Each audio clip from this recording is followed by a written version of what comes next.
Chapter 11, Apologizing. Pico and Zabu were in their bedroom looking at some yearbooks from their parents' years. As they were looking at the third grade from 1992, the doorbell rang. It was HP holding some flowers. The boys looked at each other and then looked at HP. "I'm here to apologize for all my mischief and rudeness.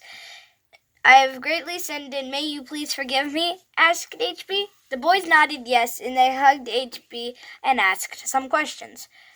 "Was it hard to seize your moments with Larry around?" asked Zabu. HB said yes, and she explained why. According to her, she said that it was hard because he was not very mature, and he is very mean, and he wasn't very smart. He was a 4th grader, and he was doing 1st grade math. I like being without Larry. I would rather seize him than seize with him, said HB.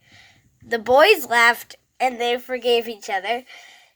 A friendship began, and as you know, Larry is dead. Zabu invited HB to their house to meet his siblings.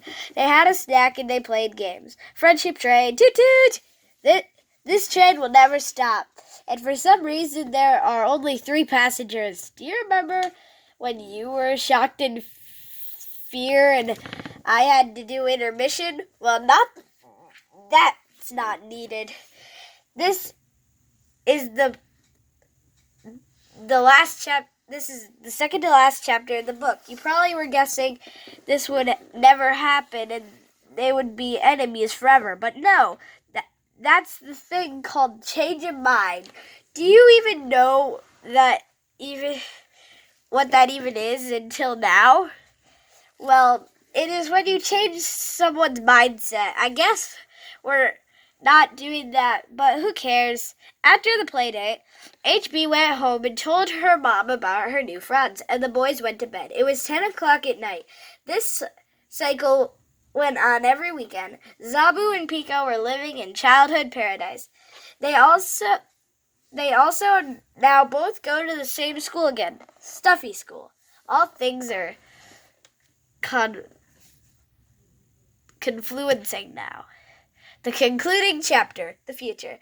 Now it's time to talk about everyone's future. Zabu's future is pretty normal and it's similar to Pico.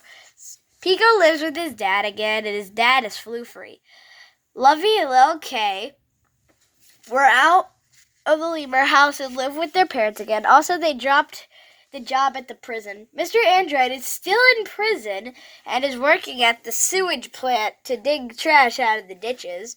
All of the students at Monahan Academy now go to Stuffy School, and as you know, Larry is probably out of Pico's stomach right now, not as a live form, but in a different way that is gross. Now the story is all coming together, and it is happy. Zabu is making a book called Seize Moments, and it's about Pico leaving him and all the drama. You should read it sometime. Somehow Zabi got over his coffee addiction when he was 4. He is one in the story. He had a spider in his mug, and he threw it across the room because Zabi hates spiders. And spiders taste like anchovies. Now Zabi hates anchovies. That's his story. Now Zaru started to work at Suabway with one of her favorite MeTubers, the Odd Threes Out. Pico became a guitarist and Zabu is an author. Interesting futures, huh? Zabu's book received a Newbery and a Medal of Humor, which is going to exist in the future. Pico and Zabu remain friends until the afterlife, which is somewhat crazy. Somehow they also have the same hobbies when they are older, except changing diapers and blowing bubbles in spoiled milk. Now about the author. The author loved making this book with all of her partners. Many animals in this book are the author's stuffed animals' names. You probably didn't know that.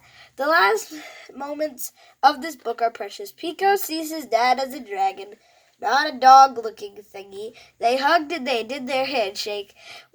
then went out for ice cream with the Lever family to celebrate them reuniting.